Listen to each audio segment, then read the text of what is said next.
Hello everyone and welcome to Uncharted Parenting, a podcast brought to you by Encounter Youth. Parenting is one wild adventure. It's full of twists, turns and plenty of uncharted territory. But don't worry, you're not navigating it alone. We're here with you. And each episode here on the pod, we dive into some real conversations, expert insights from some amazing professionals from various fields, and honest stories to help you find your way in this parenting journey. I'm your host, Louis, the Education and Parent Coordinator at Encounter Youth.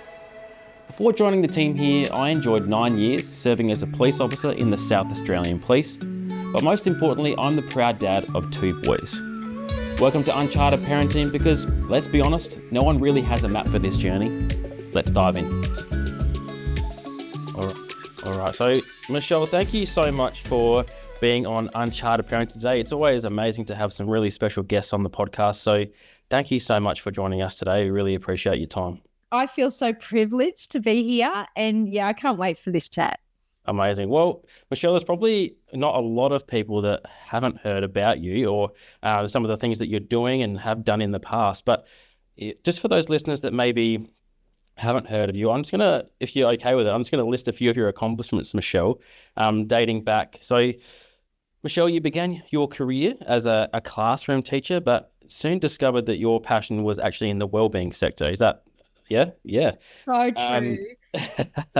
Well, so after realizing the passion for wellbeing that you had, you established a harm prevention charity called Youth Excel. And as part of that program, as a part of that organization, you delivered and established some support programs for girls who were at risk of dropping out of the education system. Yeah, I did. And over the next 20 years, Youth Excel continued to grow, expand, and off the back of this, you formed the Youth Excel Centre, which was established, which offered psychology, counselling, and mentoring for children and for teenagers. So pretty amazing stuff there. So fast forward a few years, Michelle, and today you use your experience in a variety of different ways and over a multitude of different platforms as well. You speak in schools, community events, conferences, including this year's Raising Resilient Kids conference that I saw as well, and also through other media channels. And this has also led to being featured on multiple TV programs, including The Morning Show, ABC News Breakfast, The Today Show, Channel 10 Morning News, Sky News, as well as being a part of regular segments on ABC Radio. So I don't think I've missed a channel there, actually. There's probably most of our major channels there in Australia. So that's really amazing. And look, Michelle, you've also have some amazing books out there, which I'll go into a little bit more depth about later. But your highly popular book, The Everyday Resilience Journal, has sold over 100,000 copies and has been translated into several different languages. But you've also written books aimed at parents, including Parenting Teenage Girls, What Teenage Girls Don't Tell Their Parents, and a book called Tweens as well. And most recently, though, you've released books which are actually suitable not only for parents, but for young people as well, including the latest book, Where Do Babies Come From?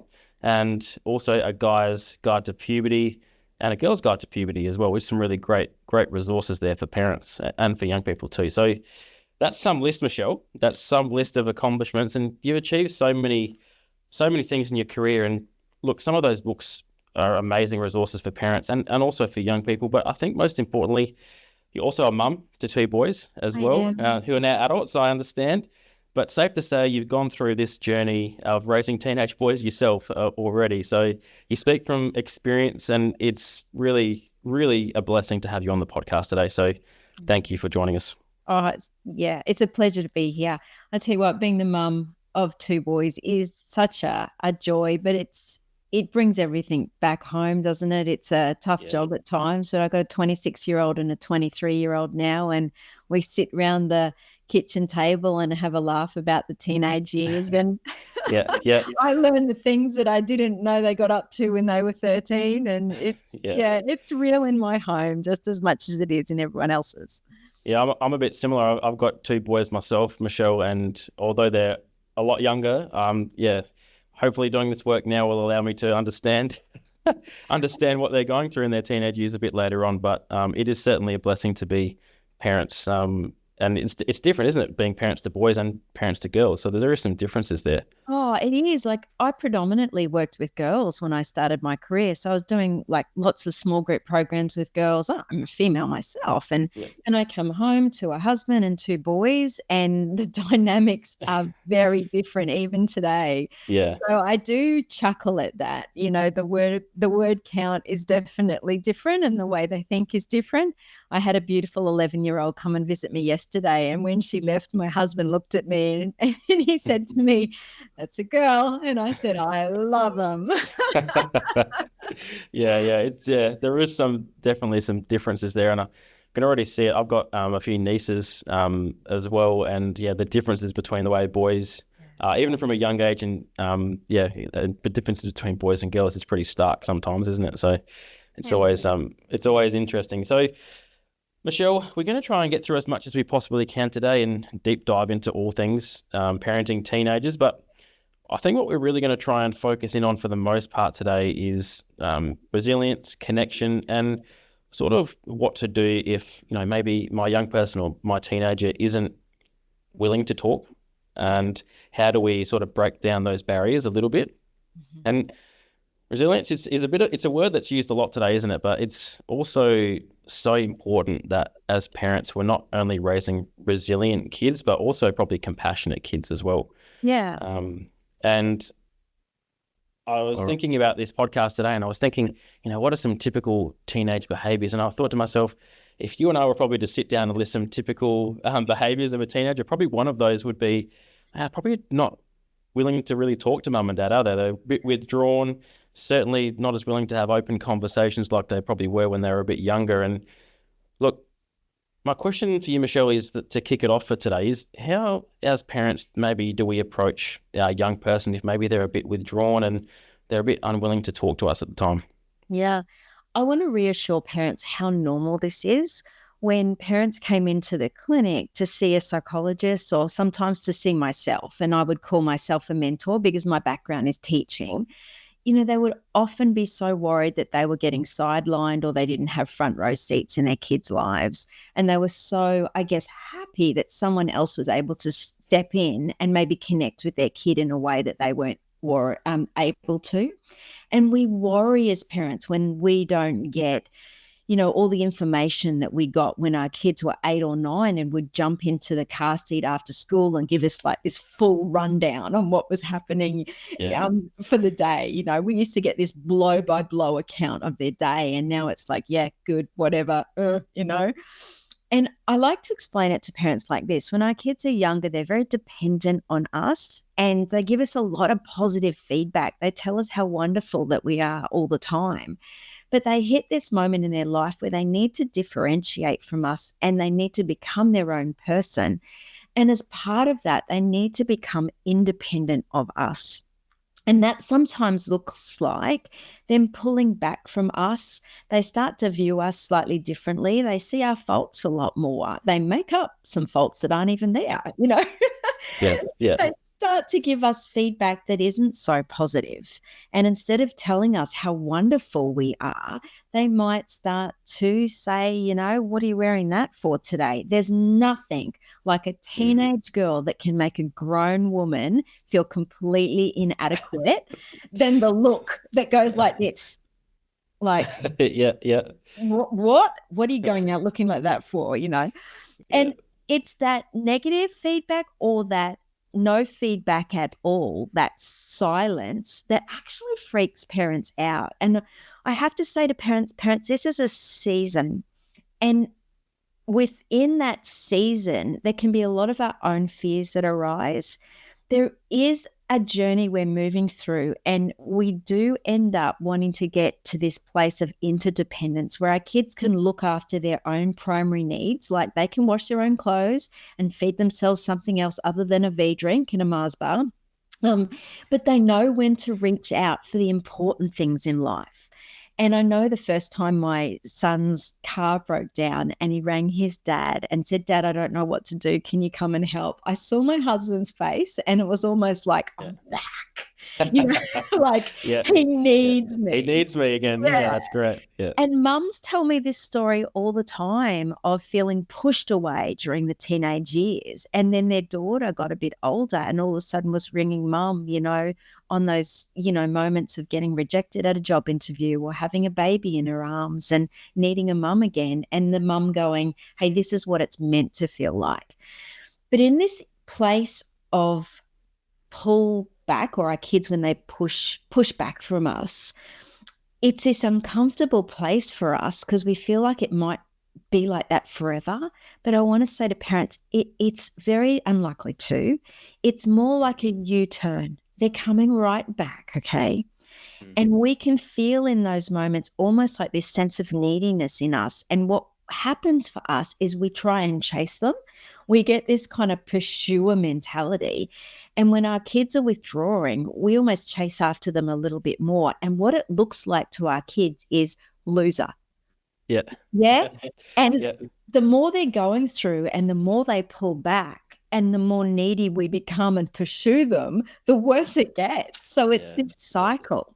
So parents might like to, first of all, do this. Number one, check in and go, where's my neediness levels? And we might have to be really honest with our kids and say, hey, I'm missing you more than you're missing me at the moment. And I've said to my boys sometimes, can you bring it in for a hug? And this is all about me. This is not about you. The second thing we might say is, look, I can see you've got a lot going on. I'm actually worried about you. And that doesn't mean you have to talk to me, but I'm just letting you know where I'm at. Yeah. And I'm going to check in with you regularly for my sake. It doesn't mean you have to talk to me, but that's for my sake. And I think the moment that we claim what's ours, respect their boundaries, it can really, really help. The other thing I say to parents is this: is same environment, same reaction. So if you go into their bedroom all the time and they're doing their thing and you're checking on them, you're likely to get the same reaction in the same environment all the time. So try asking them or connecting with them in a different environment and you might get a different reaction out of them. Yeah, that's really great. I love what you said there, Michelle, about how it's just a season and how it's reassuring to parents that probably listening to this and thinking, oh, it feels like it's going to last forever, but it is just that season, isn't it? And yeah, I think about, actually, when you were talking just then, I was thinking about, maybe I was a little bit harsh on my mum and dad when I was a teenager. And now being a parent myself, I think about how I would be, sort of approaching those teenage years. And I've got a bit of time up my sleeve yet. But you're right. It's at that season, isn't it? And I guess that word resilience, though, Michelle, how is there a way that as parents we can model that? How do we? Because I guess the world that we live in now is very different to the way it was even 10 years ago. And teenagers growing up now, I feel like there's a lot more pressures placed on teenagers now than there probably ever was. Especially when I look back at my time at school in my teenage years, and I think there was nowhere near the same amount of pressures that We didn't back care. then. No, Did you care? I didn't care. no, but look, we could sit here and talk about social media and online content, all that sort of stuff for days on end, probably. But that word resilience does come up a lot, and I guess as parents, how can we model that, Michelle? Is there a way that we can do that? Yeah. I think resilience is one of those words that gets used a lot and sometimes we don't even know what it means. And I think for me in my house anyway, I've always thought about resilience for my kids as them being able to go through tough times and not necessarily bounce back, because I don't know if sometimes we ever bounce back the same way. Life changes us. We do evolve as human beings, and sometimes it does significantly knock us around. But what I want my kids to be able to do is adapt and find new ways of seeing the world and coping strategies that are going to work for them. And we do go through big times as families that we get to model resilience as parents. I mean, my husband went through cancer and he got chronic arthritis very quickly, and he actually had to get a knee replacement all in a period of across 5 years. He couldn't work for that time. He was in bed most nights by 7 o'clock and not out of bed by 9 o'clock in the morning. My boys lost their dad overnight. My youngest was at the end of grade 12. My oldest was at the end of university. And my husband had been very sporty and very engaged in my kid's life. And I guess there was three things that I did as a mum that maybe I could share with our listeners that I felt like was just really ways that I practically modeled resilience. And if I had boys that, well, I do have young men now, but if they grew up to be, 30, 40-year-olds that could do these three things, I honestly feel like tick, tick, tick for as a mom, like I'd be so proud of them, to have young men in the world that were able to do these things. And the first one was just asking for help.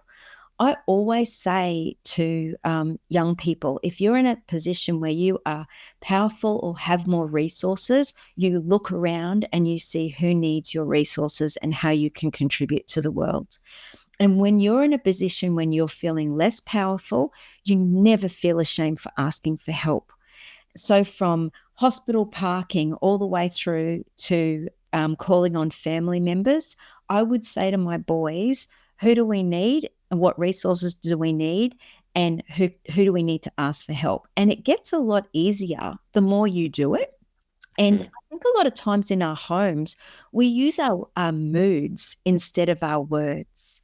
There's something, don't we? Yeah, yeah, We thump around or we yeah, blame each other or yeah, we imply what we yeah. need. And even when our siblings, our kids are comparing themselves to each other, what they're really doing is being too afraid to ask for what they need. And there's so many times I've sat one of my boys down and I've said to them, don't talk to me about what your brother does or doesn't have. I'm your mum. You can ask me for whatever you want. What is it that you want and need? And so asking for what you want and need. The second thing that we did is don't ever tell someone else how they feel. So our mantra was you get to feel whatever you want to feel. So for me, my feelings were a lot bigger than my boys. My boys would often say, well, let's see what the doctor's report says. Now, I was freaking out way earlier than the doctor's report. But, I would say to them, hey, this is my husband. This is your dad. Our relationships are different. I want you to love me where I'm at right now. What a great skill, to be able to support each other with. And this has a lot to do with resilience because the more we can, I guess, support each other's journey, the better we're able to get through it. Sometimes disappointment manifests in all sorts of ways for each of us. And if we're able to step into each other's shoes and realize that we see the world through a different lens, we're so much better able to say, not that she or he's just being dramatic, but that's how they're seeing the world at the moment. So everyone gets to feel the way they feel. And the other one is just being accountable when we do go too far and we do take our emotions out on each other. And for me as a mum, there's many times I've just reveled in and enjoyed saying to my kids, I'm sorry, I shouldn't have spoken like that. Yeah. And the moment my 26-year-old comes over to me, puts his arm around me and says, it's okay, Mum. You might not have done that well, but there's plenty of other things that you're good at in life. Yeah, wow. Yeah, I can just imagine the feeling when that actually happened for you. Like you would have been like, oh, that's so great that he did that for you. And, well, you don't have to be perfect then. Yeah. Like imperfect moments are like all a part of us growing and learning together. Who wants a perfect family? Who cares about that? What we want is relationship. I think, Michelle, one thing that I was thinking about then as you were telling that story about your husband and how it made you feel is that there's a power in sometimes vulnerability, isn't there? And a power in being vulnerable with, your boys were, they were towards the end of their teenage years and past those, but it's their dad, isn't it? It's their dad. But you're right, it's a different feeling as a husband versus a dad or a parent for someone that might be going through something similar. There's a power in vulnerability and sometimes owning up to your own feelings as well. Yeah. But one thing as well I was thinking about as you were talking was that word connection, isn't there? There's that word connection, and you're clearly very connected with how your boys are feeling at that time. And that is a word that comes up a lot is connection. So that question I have for you now, Michelle, is what sort of questions as parents can we ask our teenagers, our young people, how to build that connection? Is there certain questions or certain ways we can approach things to build that connection? I think our teenagers are very question adverse. Does that Yeah, make sense? yeah, They're yeah, like, yeah, they hear a question coming on, they're like, why are you asking me that? yeah, Like, or like, oh, here we go. They're trying for the deep yeah. conversation. The radar goes up, doesn't it? And it's yeah, Yeah, it's like, and they get so much of this at school as well. They get so much of this like emotional literacy stuff at school that they know every question under the sun. Um, I talk to a lot of Uber drivers when I'm traveling, and the yeah, yeah, best conversation I've had recently was with a dad who just said to me, "Man, I don't understand this generation of kids, but my 9-year-old, my daughter, she teaches me how to be a great dad." And I just cracked up and I said, "Okay, tell me, what is her best lesson for you as a parent?" And he said to me this: "She tells me that she doesn't want a mental dad, she just needs a relaxed dad." And I just loved that so much. And yeah, I think what she was saying is, I just don't need to be fixed. I just need to be seen and heard. And I don't necessarily think it's the question that's going to open kids up. I've got this saying, okay, if you say soft enough and close enough, kids will open up when they're ready to open up. And there's something about being around a kid's life, waiting in the wings for the moment when they're ready. It's always about connection over our comfort. They never open up on our terms and our timing. Oh my gosh, it's always inconvenient. And it's often late at night when we're about to go out or when we're tired. The amount of times I've seen my husband peel himself off the couch at 8:30 at night because he knows that kid who's just stormed in his room and slammed the door, he's not really saying, I don't want to talk to you. What he's really saying is, come and get me, yeah. So He's not going to make it easy for him, but he's yeah. yeah, The kids are like a book. They've got a cover and they've got an inside story. yeah. And so instead of a question, I say to parents is be as accessible as you can, all those driving around to sports and everything. Let silence be your friend and let them lead the way, but try a land point that leaves them wanting more. So instead of landing on a tip or a strategy, because we love that, don't we? Like we've got them all open-hearted and like there's this vulnerable moment and like you feel that like it's almost like the mood music happens and you feel the this is my moment, this is my point.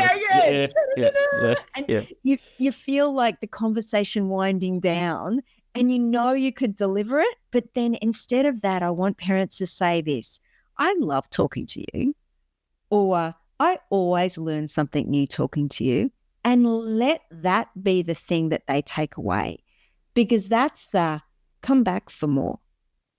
Instead of, when I was, or, how about you try this? Or, that's the come back for more. And I think if we do more of that, it'd help.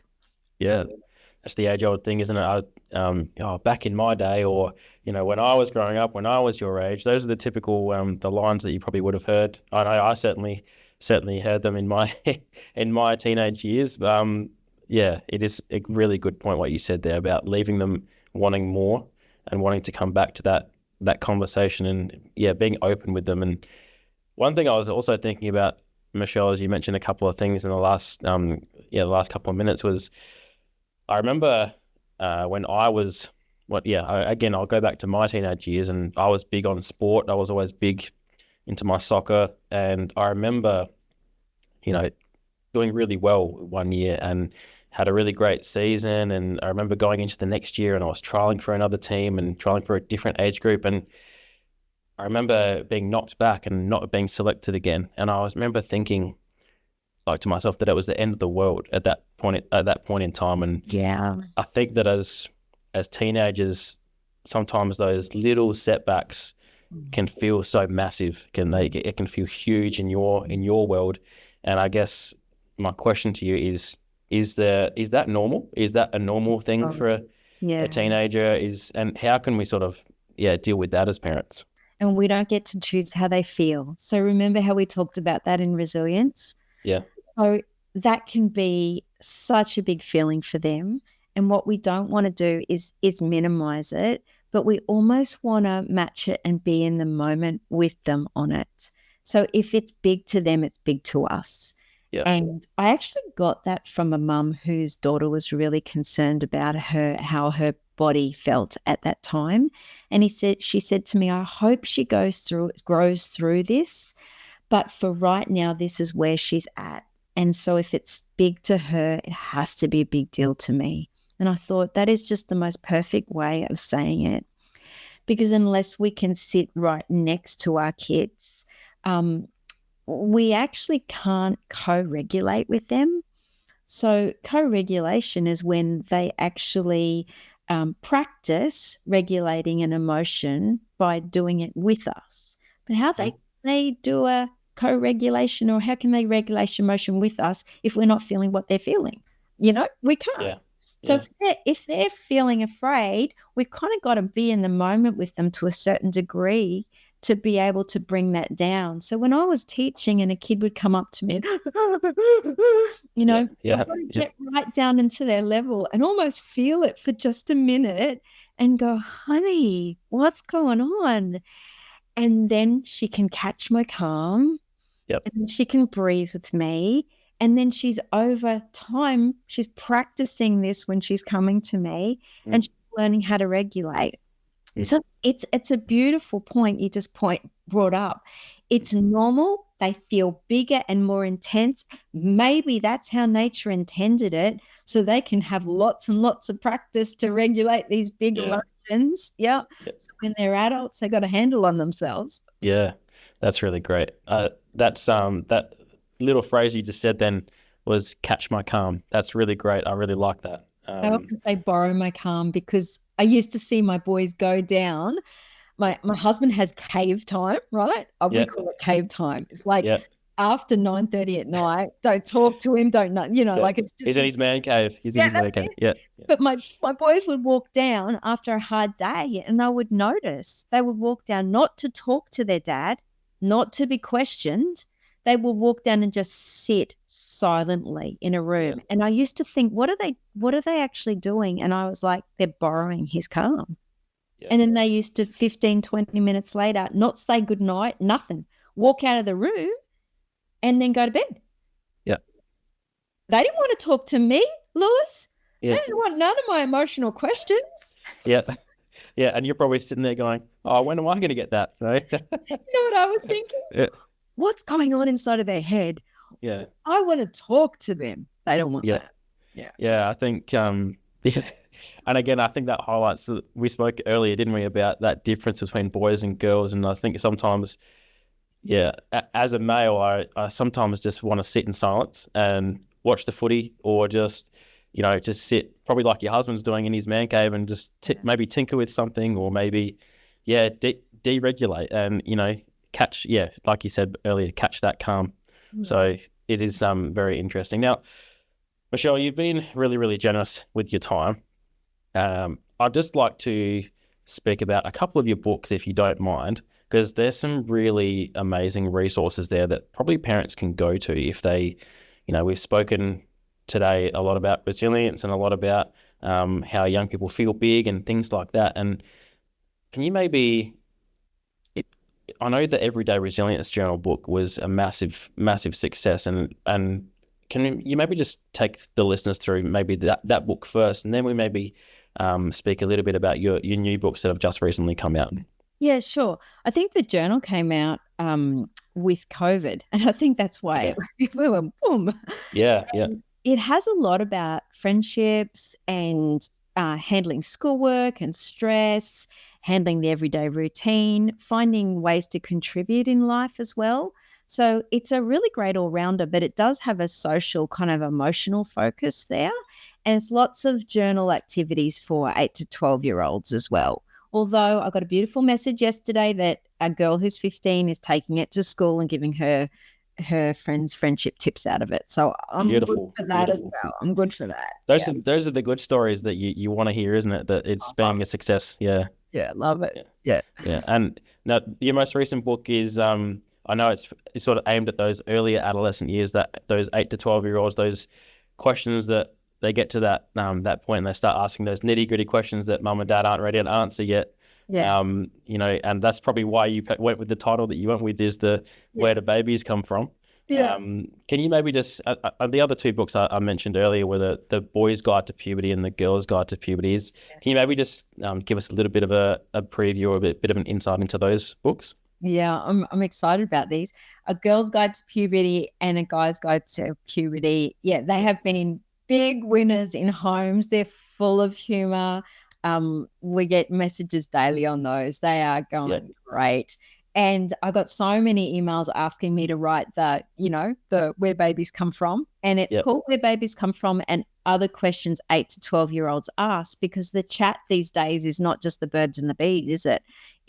It flows on into online safety and identity and, like body image, consent. And so there's sprinkles of all of that around to help parents as well.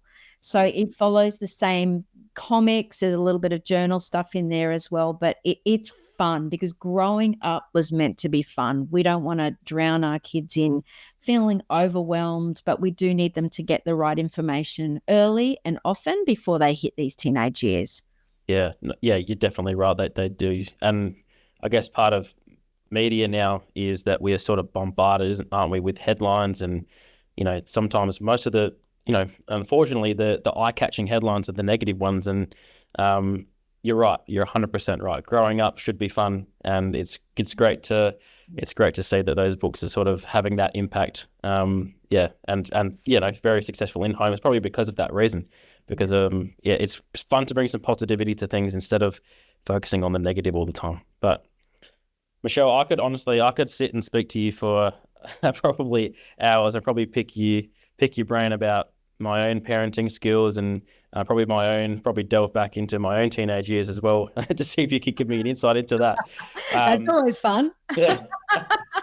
But I just do want to say thank you so much for joining us on the podcast today. It's been amazing to get your insight, to hear your tips about resilience, about how to raise teenage boys and girls. And you're an amazing individual. You've achieved some amazing things in your career, and you can genuinely feel the fun, the positive energy that you bring to things as you're speaking about it. So thank you so much for being on the podcast and sharing some of that positivity with us today.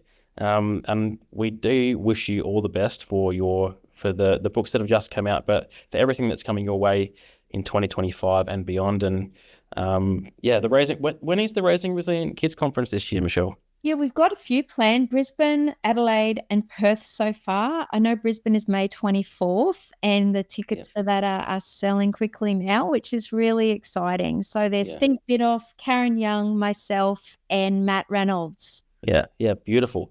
Because that's probably a really great conference to be a part of as a parent. And there's some amazing speakers there too, including yourself. So if those that are listening want to jump on that conference, then it's an amazing thing to be a part of. So I know my wife has been to a couple of them. So and she raves about it. So definitely jump on that. So no, thank you, Michelle. And we wish you all the best with the rest of your year. Yeah, you too. Thanks so much for having me. Thanks, Michelle. Thank you. Well, that's it for today's episode of Uncharted Parenting. As always, thank you so much for tuning in. We really hope you enjoyed this episode. We'd love to hear from all of our listeners. So if you have any questions that you would like us to answer here on the podcast, we want to hear directly from you. Send those questions in to us and we will be answering them right here on the pod. Please send them in to inquiry@encounteryouth.com.au. That's inquiry@encounteryouth.com.au. Remember, wherever you listen to your podcast, give us a follow, subscribe, send us a review, send in those questions by the bucket load, and remember, there is no map for parenting. You enter uncharted waters every single day, but there is a way forward. You're doing an amazing job already, and we're with you on that journey. We have some more amazing episodes coming your way very soon, but until next time, goodbye for now.